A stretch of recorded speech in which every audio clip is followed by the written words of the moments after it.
என்ன கமெண்ட் வந்திருக்குன்னு பார்ப்போமா? Dip dosa with tea and eat. செஞ்சு பார்த்துருவோமா?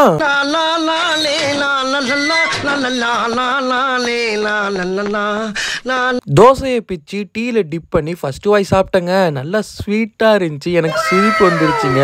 என்ன டேஸ்ட்டாக இது அப்படின்னு நினச்சிக்கிட்டு அதுக்கப்புறம் பத்தாதுன்னு சொல்லிட்டு டீயை நல்லா தோசை மேலே ஊற்றி விட்டு நல்லா தொட்டு டிப் பண்ணி சாப்பிட்டேங்க.